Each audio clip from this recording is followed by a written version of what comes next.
नमस्कार। हमने जो सीरीज़ स्टार्ट की थी अब the UPSC civil services prelims exam का जो आंसर की है with authentic references, this is the last part of that particular series. जो आखिरी के 25 सवाल है वो हम इस वीडियो में देखेंगे। So let us begin.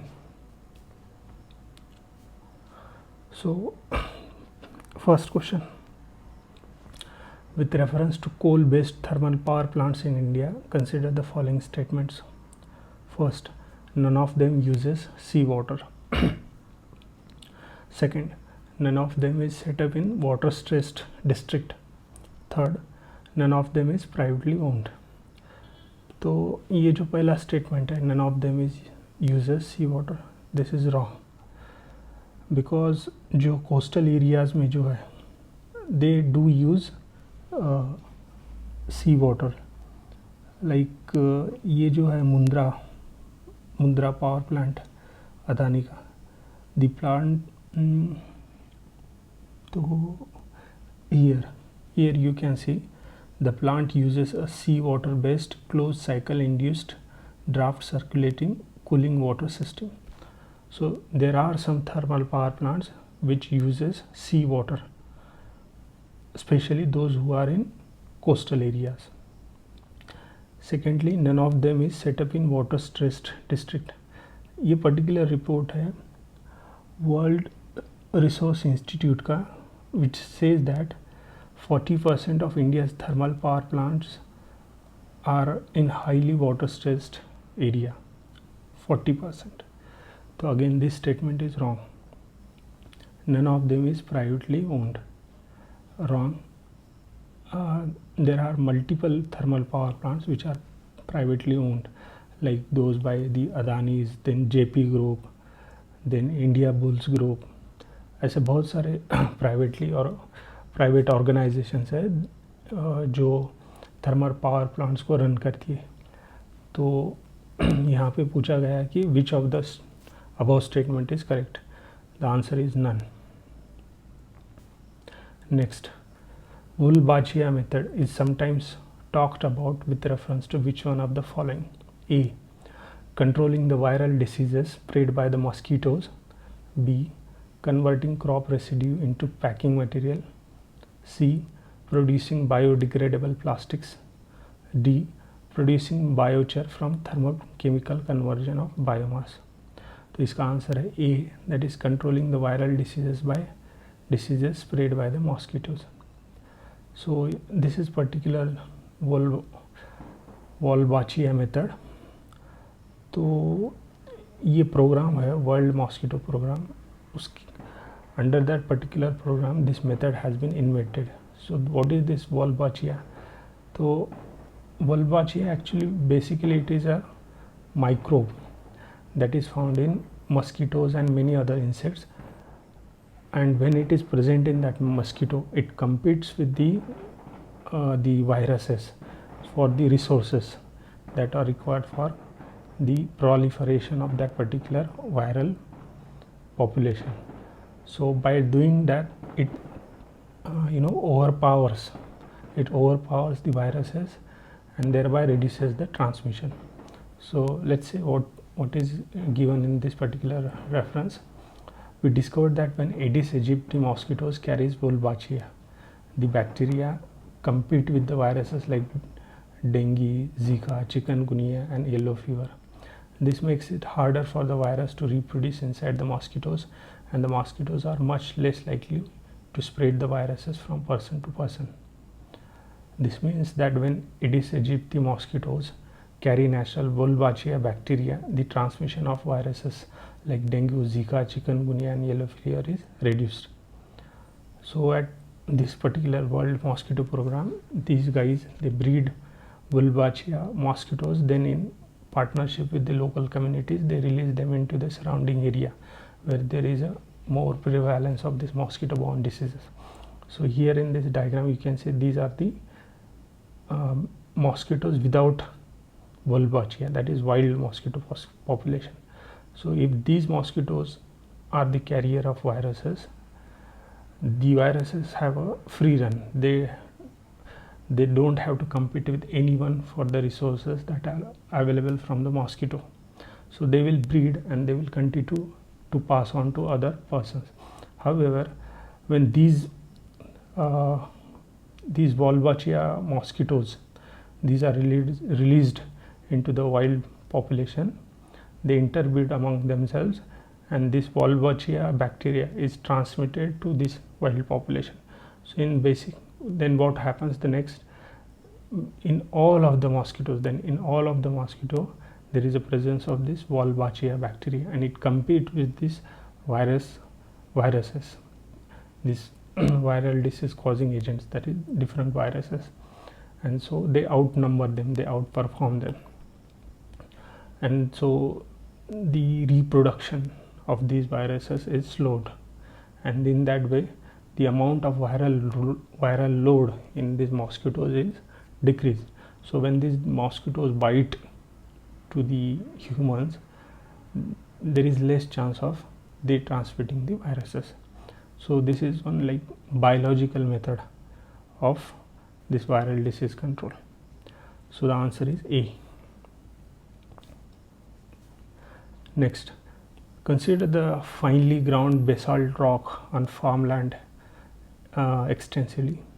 Second, increasing the alkalinity of the oceans by adding lime.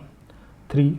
Capturing carbon dioxide released by various industries and pumping it into abundant subterranean mines in the form of carbonated waters. How many of the above activities are often considered and discussed for carbon capture and sequestration? So the answer is all of the above. See, basically CO2 is what? Greenhouse gas.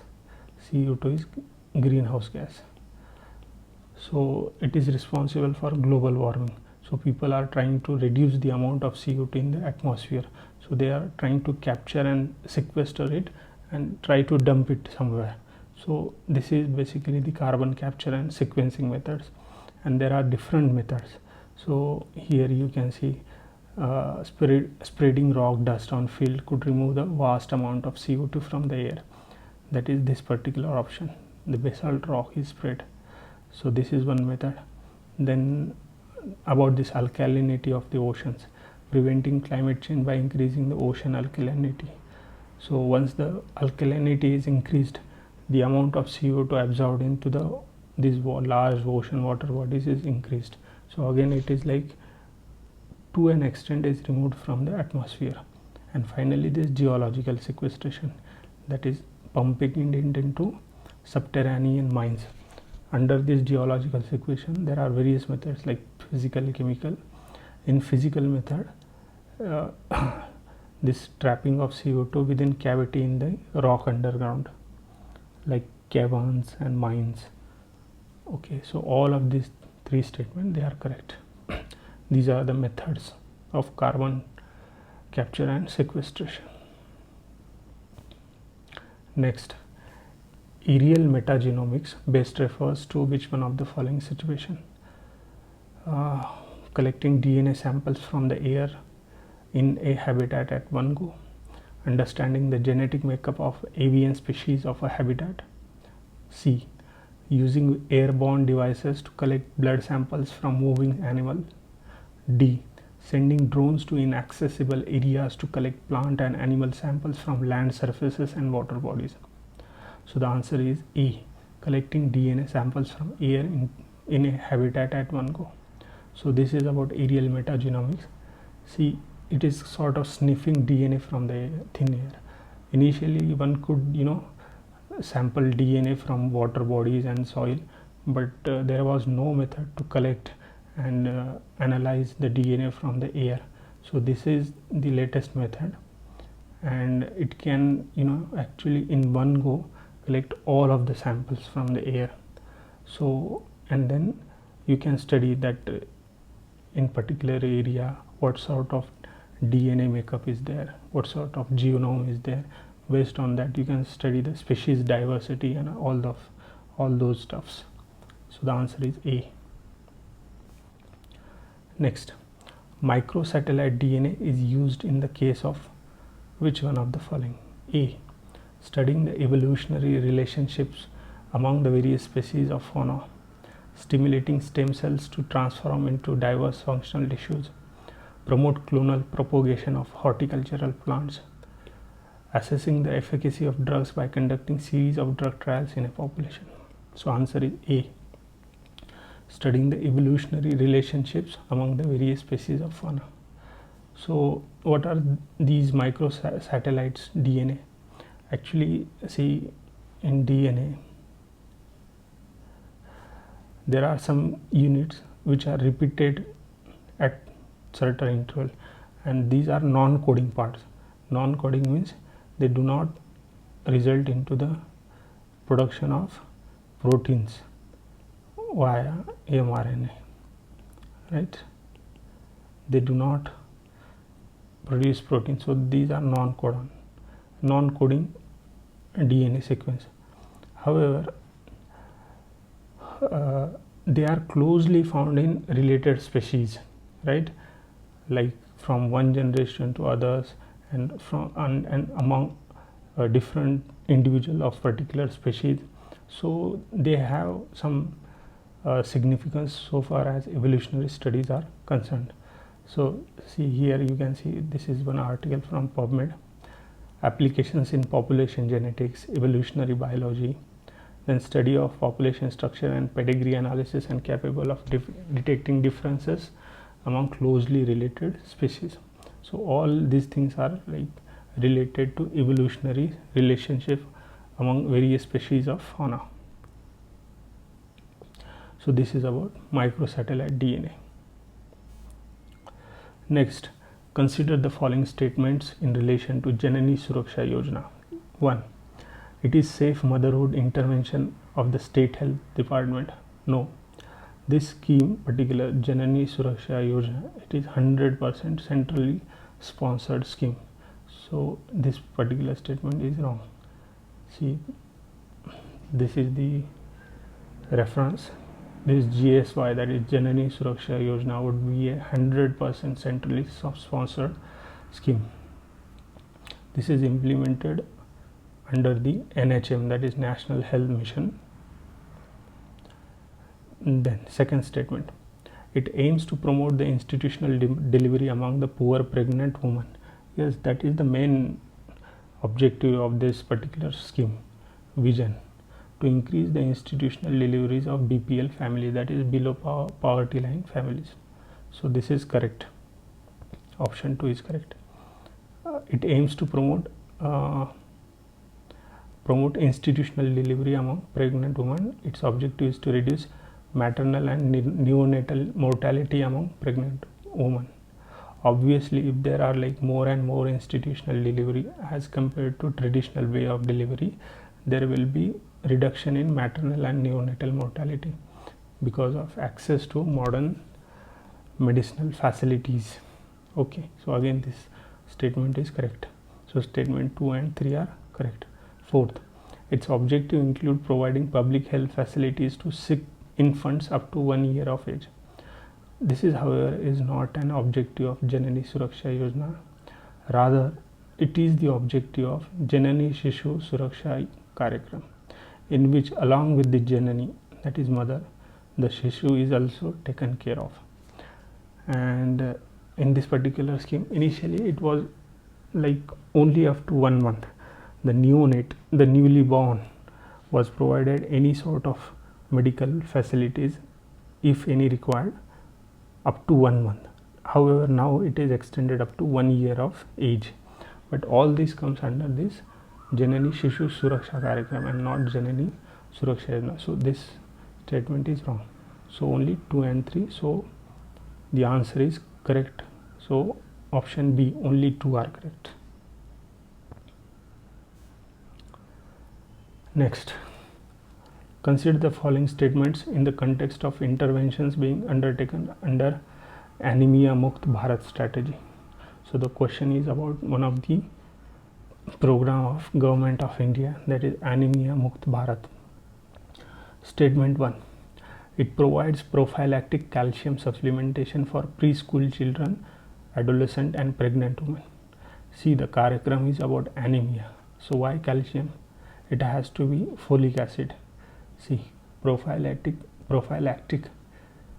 iron folic acid supplementation and not the calcium. So this particular statement is wrong. Secondly, it runs a campaign for delayed cord clamping at the time of childbirth. Cord, the naad which connects the mother and the infant. So it does advocate that particular thing. See, ensuring delayed cord clamping. So it is one of the instrument of Anemia Mukt Bharat. So option 2, statement 2 is correct. Next statement, it provides for a periodic deworming to children and adolescents. Yes, again this is the part of this Anemia Mukt Bharat Karyakram. So here deworming is here, it is a part of this Anemia Mukt Bharat strategy. So this statement is also correct.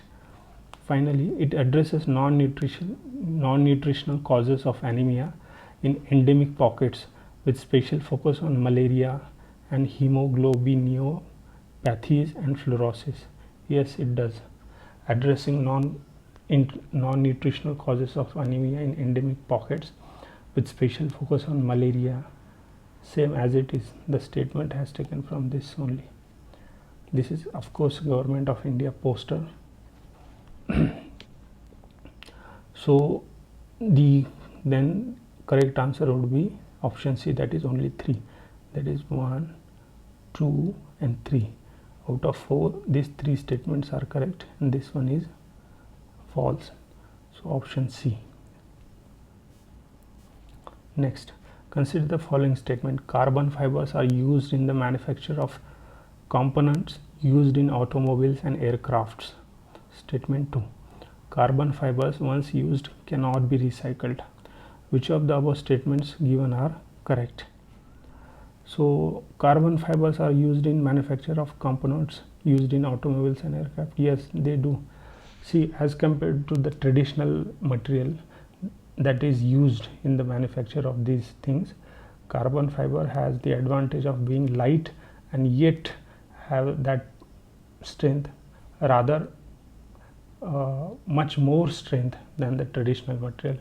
It is said that carbon fiber is at least 5 times stronger than the traditional steel.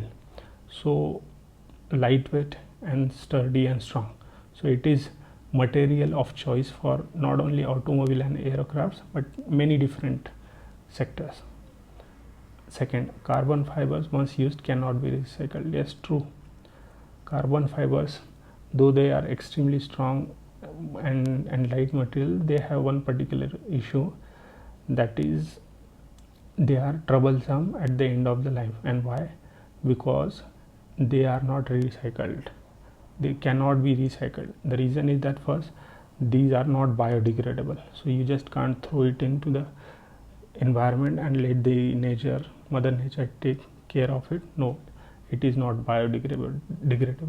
Secondly, unlike metals, which after the end of the usage cycle you can simply melt and again reuse, this particular thing cannot be melted.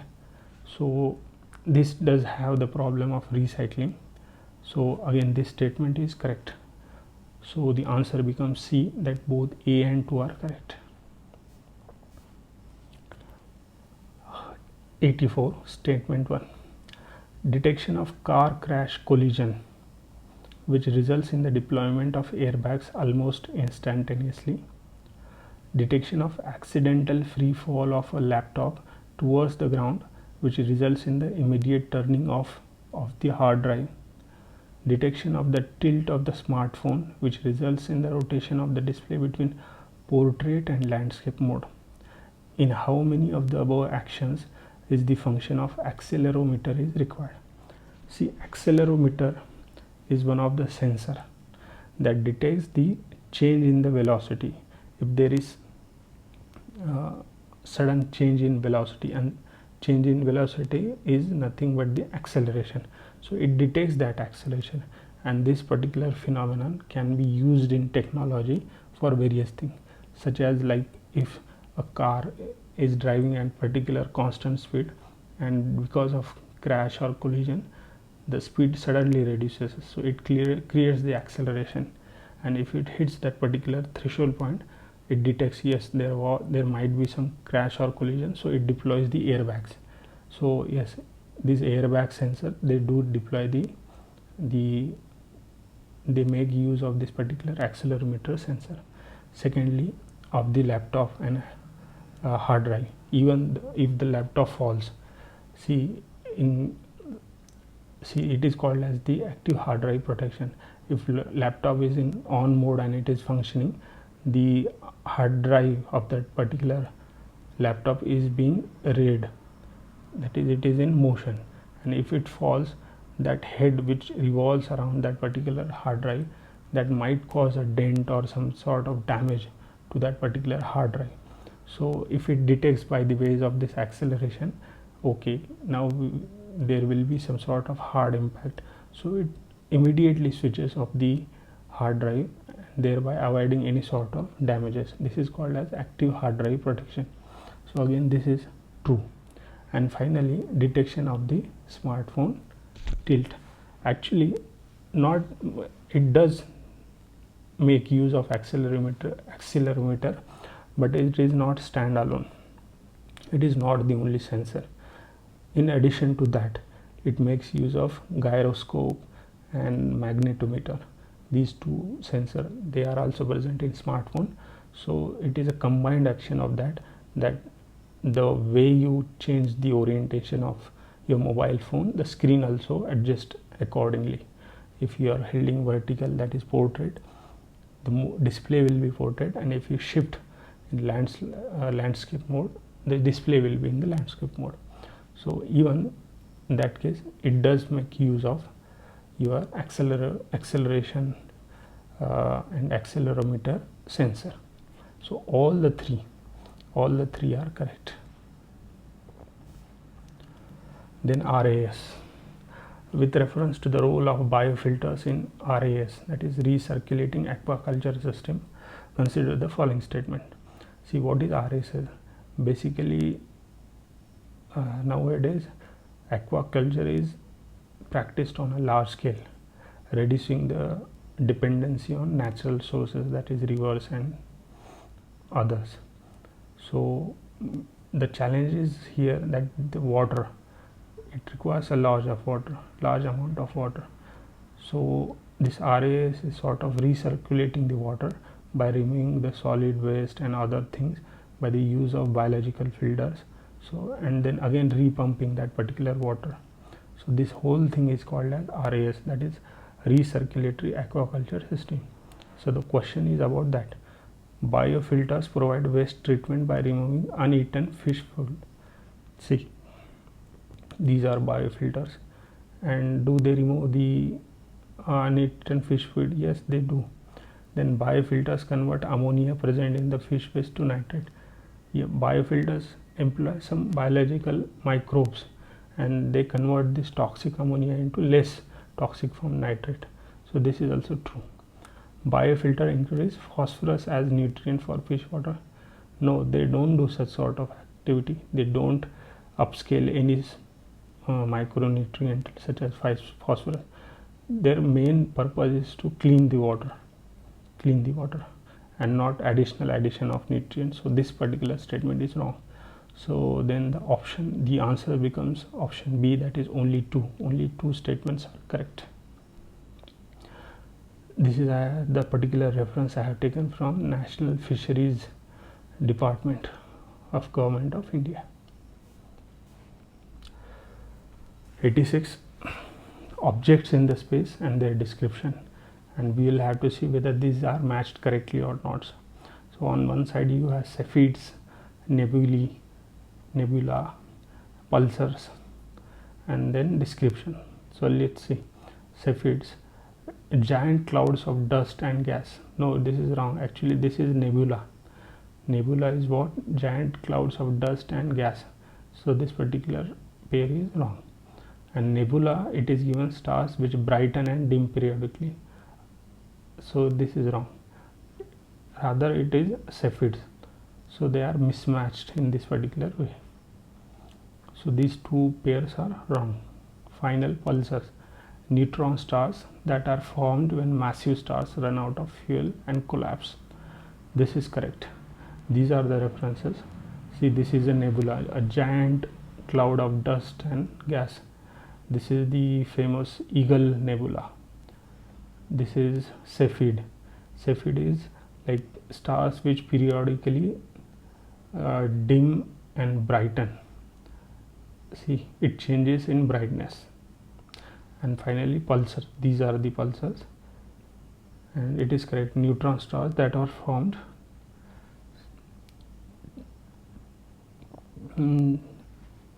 formed when massive stars run out of the fuel and collapse. So these are the references taken from the NASA websites.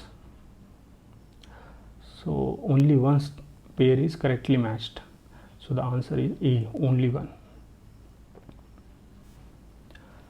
Next, which one of the following countries has its own satellite navigation system?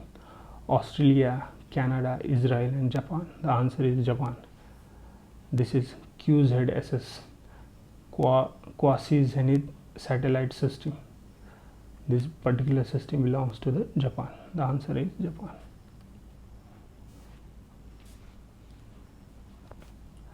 These are the satellite system of other like China, Europe, Russia, India is Navik. Next, consider the following statements and which of the statement given above are correct. Okay. Statement 1. Ballistic missiles are jet propelled at subsonic speeds throughout their flights, while cruise missiles are rocket powered only in their initial phase of flight. Second, Agni 5 is medium range supersonic cruise missile, while BrahMos is a solid fuel intercontinental missile. So this very statement is wrong. Agni 5 is not medium range. Agni 5 is intercontinental missiles. It covers a range of like 5,000 to 8,000 kilometers. Sorry. And it is an intercontinental ballistic missile. Here it is given cruise missile. So this statement is wrong. And ballistic missiles and cruise missiles. So again they have changed the description. Ballistic missiles are rocket powered and not jet propelled. And your cruise missiles, they are jet propelled. So they have changed the description. This is the reference where you can see ballistic missiles are powered initially by rocket and cruise missiles are propelled by the jet engine. Here they have changed the description. So which one of the above is correct? The answer is D, none, neither 1 or neither 2. Next, consider the following statement regarding mercury pollution. How many of the above statements are correct? Gold mining activity is a source of mercury pollution in the world. Yes, gold mining is poisonous. It is poisoning Amazon forest with mercury. See, when gold is being extracted from the natural resources on small scale, often in illegal ways, this particular mercury is used to separate out the gold from the given mined rock or whatever debris. So the gold will fuse with the mercury, and then these guys, they will light up this particular compound, that is the compound of gold and mercury. The mercury will evaporate into the air, and what is remained is the gold. Of course, this is not followed by the standard industries, but some illegal manufacturing does happen, and in this way the mercury is being released into the atmosphere. So this statement is correct. Coal based thermal power plants cause mercury pollutions. So yes, coal-fired power plants are the largest unregulated source of mercury emissions. So even from that particular thermal power plants, mercury is released. So this is again correct. and there is no known safe level of exposure to mercury. This particular reference is from PubMed. Here you can see there is no known safe level of exposure to the mercury. So all these three statements are correct. So answer is option C, all three. Next, with reference to the green hydrogen, consider the following statements. It can be used directly as a fuel for internal combustion. Yes, burning hydrogen in internal combustion engine is a solution, is a feasible solution in transitioning to a hydrogen. So see, green hydrogen now is considered as a new big thing so far energy challenges are concerned. So there are various ways through which hydrogen can be utilized as an energy source. One of that is internal combustion, so it is used. Secondly, can it be blended with natural gas and used as a fuel either for heat or power generation? Yes, it can. In fact, NTPC along with GGC, that is Gujarat Gas Corporation, has started such sort of pilot projects where they have blended hydrogen into the regular PNG, that is natural gas network, and it is being used. Thirdly, it can be used as a hydrogen fuel cell to run the vehicle. See, to run the vehicle, one way is the internal combustion engine, that is the normal 4-stroke bikes. So green hydrogen is being tried. And second, like EVs, that is the electric vehicles, the hydrogen is used in the form of fuel cells. So here electrolysis is involved, and in that way also it can generate the energy. So yes, all these three statements, they are correct. So the answer becomes option C, that is all the three. Consider the following statement with reference to India. According to the MSME, Micro, Small and Medium Enterprises Development Act 2006, the medium enterprises are those with the investment in plant and machinery between 15 crores to 25 crores. Recently, during the COVID times, the government of India have upscaled the financial norms for particular industry to be called as micro, small or medium. So as of now, the medium enterprise, it will be like 50 crores of investment. A industry to be known as medium industry, it has to have 50 crores worth of investment. Here it is given between 15 and 25 crores. So this statement is wrong. Second, all bank loans to the MSME qualify under the priority sectors. Priority sector lending, this is the SBI website, and it talks about the priority sector lending to MSME. So this is not like all and sundry approach that every loan is like priority. No, they have given the eligibility. These are various eligibility, no need to go into that, but basically it is a qualified one, which means not all the loans are priority sector lending. There are some qualification to be made. Only if that particular loan file fits into this eligibility, it is to be called as the priority sector. So this statement is wrong. So which one of the above statement is correct? Neither one nor two. Next, with reference to central bank digital currencies, consider the following statements. It is possible to make payments in digital currency without using US dollar or SWIFT system. Second, a digital currency can be distributed with a condition programmed into it, such as a time frame for spending it. Which of the statement given above are correct? So let us see this particular first statement, that can it bypass the existing US dollar and SWIFT system. This particular option here about Russia's sanction, and India is continuously buying oil from Russia. So can India offer CBDC, that is central bank digital currency based alternative payment system for global trade?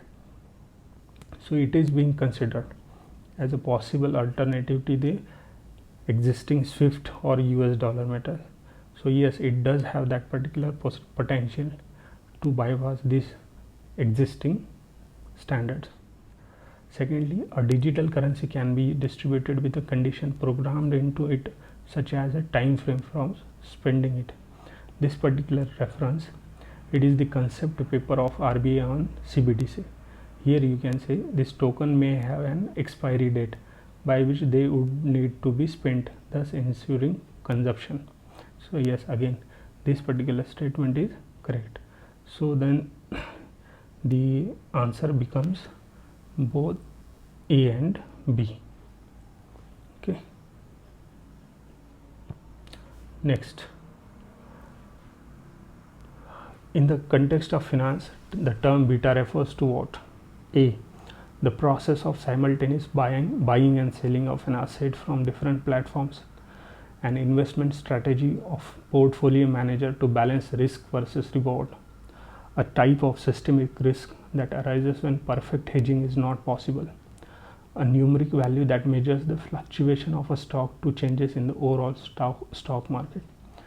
This reference is from the NSE market side, and it talks about beta. What is beta? The beta factor describes the movement in a stock or a portfolio returns in relation to that market, means overall. So this option D is the answer. Next, consider the following statements. The self-help groups program was originally initiated by the State Bank of India by providing microcredits to the financially deprived. No, this is wrong. It was the NABARD that acted as catalyst for particular this thing. See, introduction of SSG bank linkage program by NABARD acted as a catalyst for the development of SSG. So this is wrong. This is again handbook by the NABARD. In an SSG, all members of a group take responsibility for a loan that an individual member takes. Yes, that is in fact the concept of SSG, that all of the members come together and then they cater to the needs of particular one member. So the collective responsibility principle, it does apply over here. So this is true. The RRB, the regional rural banks, and scheduled commercial banks. Scheduled commercial banks means the normal bank that you see, right, like State Bank of India, HDFC and other such banks. So do they support the SSG? Yes. You can see the loans offered to the SSGs by these particular banks. So how many of the above statements are correct? Only 2. This is wrong. So only 2 statements are correct. So option B is the answer. Next, India's public sector healthcare system largely focuses on curative care with limited preventive, promotive and rehabilitative care. Wrong. India have run world's largest immunization program, pulse polio program. Pulse polio program. It was world's largest preventive program. So how can you say limited? So this very statement is wrong. And again, nowadays there are various rehabilitation centers formed for various diseases, and such institutes are located all over the India. So this particular statement is wrong. Statement 2. Under India's, and again not just pulse polio program, the immunization programs of the newborns and the child, it is also one of the largest program that is run anywhere in the world. So this particular statement, limited preventive, is wrong. Okay. Statement 2. Under India's decentralized approach to healthcare delivery, the states are primarily responsible for organizing health services. This is 7th schedule. Its 7th schedule is about list of the subject, union list, state list and concurrent list. So under state list, entry number 6 is public health. So yes, this healthcare delivery system, the states are primarily responsible for that. So this is correct. So then the answer becomes option D, that is statement 1 is incorrect but statement 2 is correct. Next, consider the following statement. According to the United Nations World Water Development Report 2022, India extracts more than a quarter of the world's groundwater withdrawal each year. Okay. Statement 2. India needs to extract more than a quarter of world's groundwater each year to satisfy the drinking water and sanitation needs of almost 18% of the world's population living in its territory. See, this is that particular report that this question is talking about, the World Water Development Report. The theme for this particular year was groundwater, making the invisible visible. And in that particular, this all is taken from this particular report itself. It says that the total global groundwater withdrawal was to the tune of 959 cubic kilometer. So this much was the global water withdrawn, and India's withdrawal was, see on this particular chart you can see India here, it is to the tune of 250. This is India, 250. So India withdraws water to the tune of 250 cubic kilometer, and if we take the ratio, it comes to be 26%. So India extracts more than a quarter of world's groundwater withdrawal each year. Yes, this is true. However, when it says that this much water is required for drinking and sanitation purpose, is wrong. Out of the total amount that is withdrawn as a groundwater, most of it is used for irrigation purposes. Almost like 92, 93, even 95, you can say 95% of that water is used for irrigation purpose. Then 2 to 3% is used for industrial purposes, and a meager 1% or something is used for drinking purpose. So this statement is wrong. So the answer becomes option C. Statement 1 is correct but statement 2 is incorrect. Next, according to the Constitution of India, the central government has a duty to protect states from internal disturbances. Yes, Article 355. It imposes a duty on Union to protect states against external aggression and internal disturbances. So this is correct. Second, the Constitution of India exempts the state from providing legal counsel to a person being held for preventive detention. Article 22. It speaks of certain protection being offered to a person who is arrested or detained. So it says when a person is arrested that he or she shall have the right to consult and to be defended by a legal practitioner of this choice. This is clause 1. However, in clause 2 it says that nothing in clause 1 and 2 shall apply to any person for the time being who is an enemy alien, or to any person who is arrested or detained under any of the to any person who is arrested or detained under any law providing for preventive detention. So this particular statement, it exempts the state. Yes, it exempts. So this is true. Third, according to the Prevention of Terrorism Act 2002, that is POTA Act, confession of the accused before the police cannot be used as evidence. Actually, it was quite conservative act. So this particular confession could be used. Generally, it is said that the confession before a police officer in police custody is taken under duress by the use of force. So it should not be considered as a valid one. Rather, I think section 164 of the CRPC, a confession before the judicial magistrate have the legal substance, that weightage, and not the one which is taken in police custody. But under this particular act, POTA, even such statement could be used in the trial. So this statement becomes wrong because it is said that cannot be used. The confession cannot be used when it could be used under this particular act, now repealed. So how many of the above statements are correct? Only two, 1 and 2.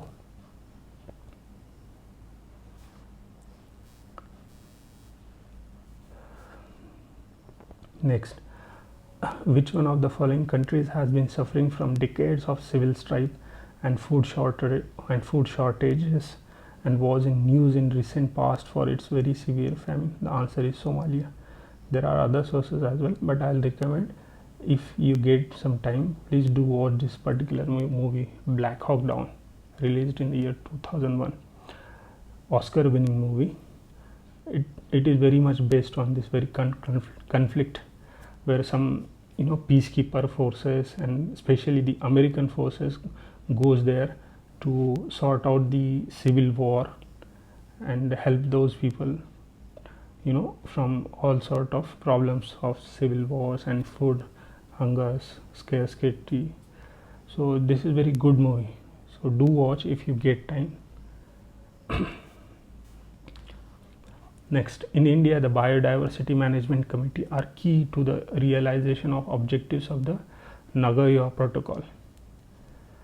The Biodiversity Management Committee have important functions in determining access and benefit sharing, including power to the levy collection fees on the access of biological resources within its jurisdiction. See, Nagoya Protocol was brought into force during the first Earth Summit that took place in Rio de Janeiro in the year 1992, and it was about the biological diversity. And in India is a party to this particular protocol, and India has passed one biological diversity act and then rules, and under that it has set up various instruments like National Biodiversity Authority, State Biodiversity Authority, and then finally the BMC, that is Biodiversity Management Committee at the local level. And yes, it does play a key role, and then this particular statement is here. It is under the framework of that particular committee. It says that it may levy the charges by way of collection fees from any person for accessing or collecting any biological resource for commercial purposes from areas falling within its territorial jurisdiction. Okay, so again this statement is correct, so the answer becomes both 1 and 2.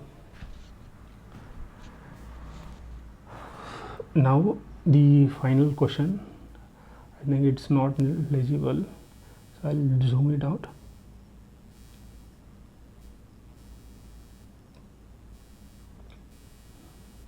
I hope now it is you can see it clearly. Consider the following statements. Consider the following statement in the respect of election to the President of India. 1. The members nominated to either House of Parliament or the legislative assemblies of the state are also eligible to be included in the electoral college. No, wrong. Only elected members of the union legislature and that of the state legislature form the electoral college of the president. So this statement is wrong. Second, higher the number of elective assembly seats, higher is the value of the vote of each MLA of that state. Now let us see the formula. This is the formula for value of vote of each MLA. The total number of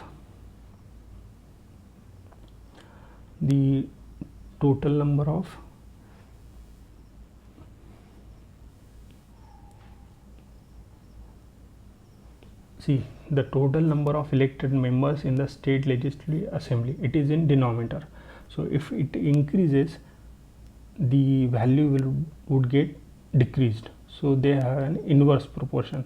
So in this particular statement, it was said that the value would be increased. So that statement is wrong.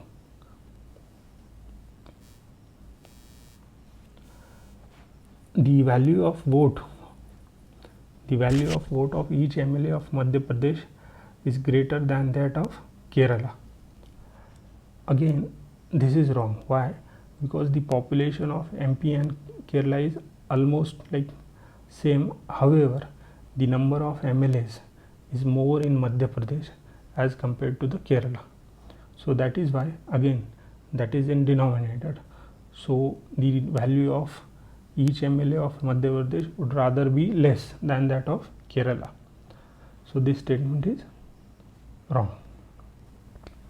Finally, the value of vote of each MLA of Puducherry is higher than that of Arunachal Pradesh because the ratio of total population to the total number of elective seats in the Puducherry is greater as compared to the Arunachal Pradesh.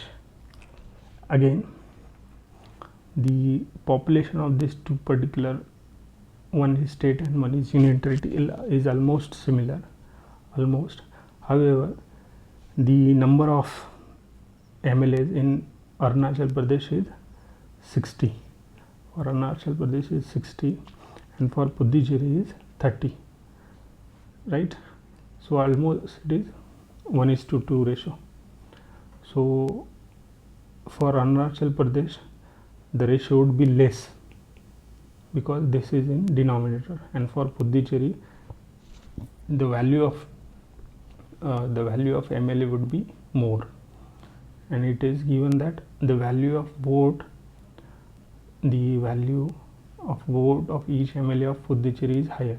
Yes, higher because the number of elected members is less than that of Arunachal Pradesh. Yes, so this statement is correct.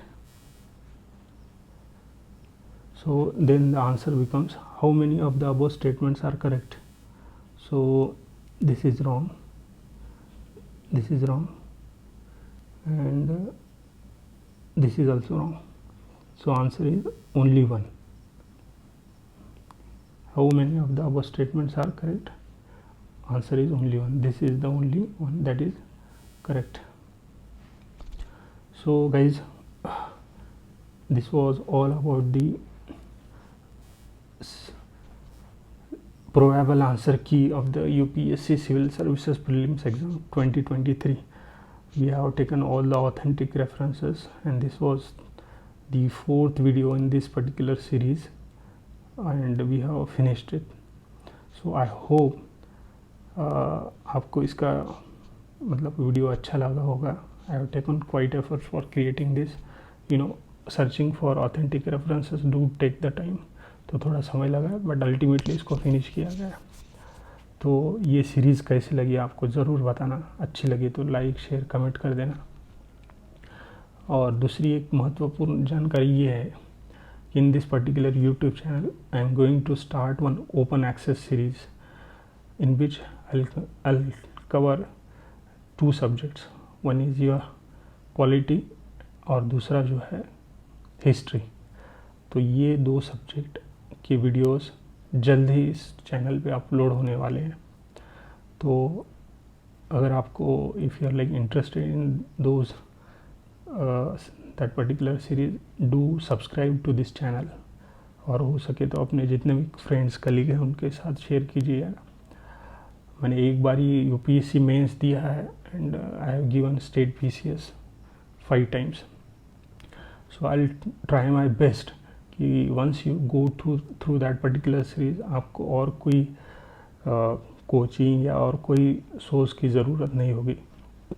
I will try to cover those 2 subjects in most comprehensive way and yet in the most simple and lucid language. और अच्छे से अच्छे उसकी PPT वगैरह बना के I will try to present it. तो in upcoming days I will try to work on that particular series. So stay tune for that particular series जिसमें कि हम पॉलिटी और हिस्ट्री ये 2 सब्जेक्ट कवर करेंगे. So yes, that's it. So this is particular, ये YouTube channel है मेरा साकेत. सो बताना मुझे, इसका फीडबैक देना. जो भी ये हमने सीरीज़ कंप्लीट की है civil services prelim paper discussion की 4 पार्ट्स में, और इसमें क्या क्या इम्प्रूवमेंट हो सकते हैं, क्या क्या कमियां हैं, वो भी बताना ज़रूर। और अगर अच्छा लगा तो लाइक, शेयर और सब्सक्राइब कर देना। धन्यवाद।